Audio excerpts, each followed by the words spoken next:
So going through a divorce, can you tell me what was the breaking point for you? What made you actually just say, "I'm done with the marriage"? So, in all honesty, I quit and stayed on, meaning I knew probably 9 or 10 years before I actually pulled the plug that this was not going to be a till death do us part type of thing.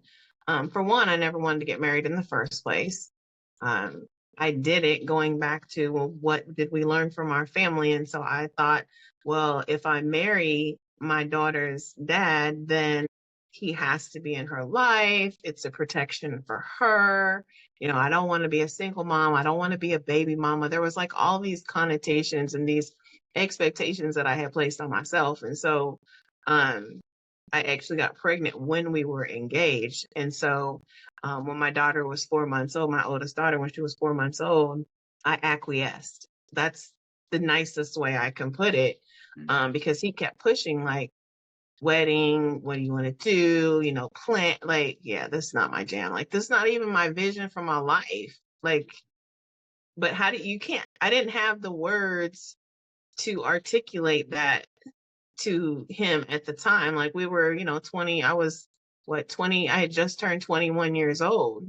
Mm. And I didn't have the words, I didn't have the wherewithal, I didn't have the experience to be able to say, and I didn't have the courage to like hurt somebody's feelings, risk him getting mad at me. Then you don't want to deal with your daughter. Now my kid has to have lived my lived experience again. And I was just like, got yourself into this and you got to follow through.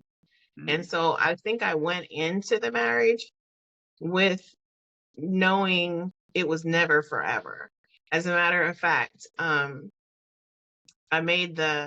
wouldn't have a wedding, so we did the justice of the peace, and then I made the I made the justice change what we said Mm. from until death do us part to for as long as this union shall last. And it was love, honor, and respect. It wasn't obey. Like, I was very intentional. So I had some abilities to speak my mind, but not on certain things. Like, I'm really not gonna push that button.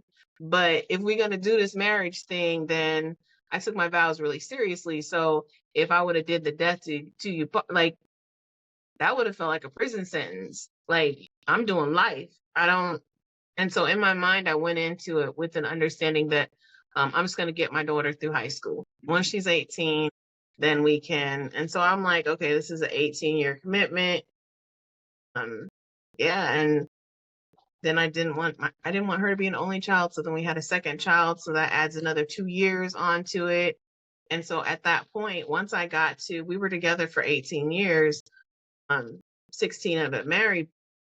One something like just it was gone. Like, I couldn't physically couldn't anymore, and um, it was one of those things where you're just on this emotional breaking point, and he just pushed me over the edge, and that's when I was like, I don't want to be married to you anymore. Mm. So it was, kind of I don't know, but that's the truth. That's the story. That's, you know, Yeah. things that I would do different. Maybe so. Like, I probably wouldn't have done it. Mm. I would have realized you're gonna be all right as a single mother. You're not gonna die. Like, everything's gonna be okay. But I didn't. I just had too much baggage from growing up in that conundrum of a household that I was like, yeah, I'm not trying to risk that for her. Like, she deserves better than that. Like, I messed up. This is for me to fix it.